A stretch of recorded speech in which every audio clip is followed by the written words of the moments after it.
So this is my 2006 Nissan Sentra. Just recently purchased this not too long ago for about $2,300. Runs and drives pretty good. Needs some work, but just like all my other vehicles, I need to work on the most important thing to me, and that's the tunes. Gotta have tunes. And by tunes, I mean the radio. Now, unfortunately, this you're kind of limited on upgrading the radio in the sense that you can only put a single DIN. I have seen some adapters where they convert this and you have a double DIN, but kind of need the cup holders, you know, to hold the gum and the drinks.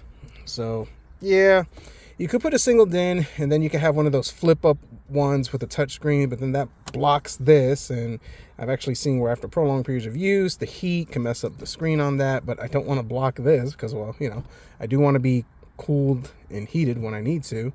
And as far as the solution for this, I think I got an idea. So I truly believe that your phones just listen to everything you're doing.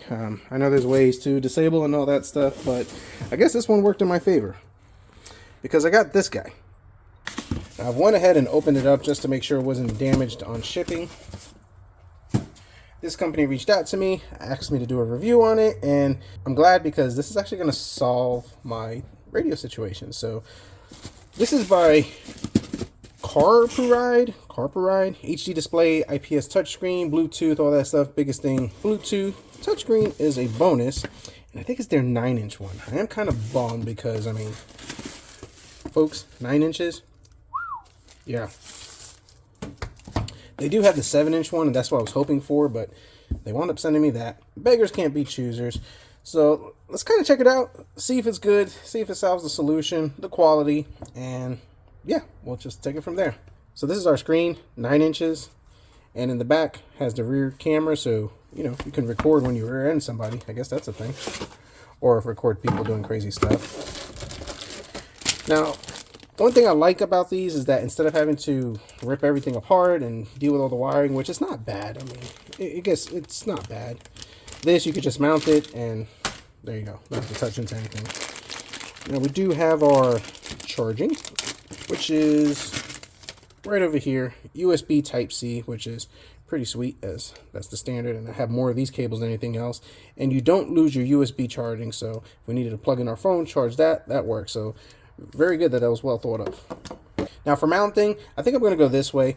This is the suction cup to go into the windshield. I can mount it right over there. They do have this one right over here, which I'll show you, in which you can mount it onto the dash. I've actually seen people screw this onto the dash, which do that at your own risk. I'll just use the adhesive. Probably put it on that lid for that car, and that would work good. But this is an option. And this is so we can mount the suction cup. So you got a couple of different options, whatever works for you. And auxiliary jack, which I don't know if they want you to plug that in. I'll have to read the instructions on that one, which are right over here. So looking at the instructions, you do have your 3.5mm. This is out, so we could probably plug this into the radio. You have audio video in. You have your micro SD card, so you can record your images as far as like the videos and stuff. USB Type-C. Now it does have support for Android Auto and Apple CarPlay, which is good because I'm an Android guy. So hopefully the Android thing is actually pretty decent. And this tells you how to set it up on your phone and all that good stuff. So let's go ahead, let's mount this. Let's see how this looks on the car, and we'll play with it. Hopefully it sounds good. So now for our mounting, let's take this off, and that way we can mount it on the windshield. So if you look at this, this is actually what goes mounted into the back. We need to get this in the direction that we need. So this snaps in just like so. I think just for now, we're just gonna pop it right over here. Use the suction, which is a pretty good suction. All right, it's kind of like a Garmin GPS. All right, so I got the engine fired up. Let's plug this into our charger down here. On the side, we'll go into our USB-C, just like so.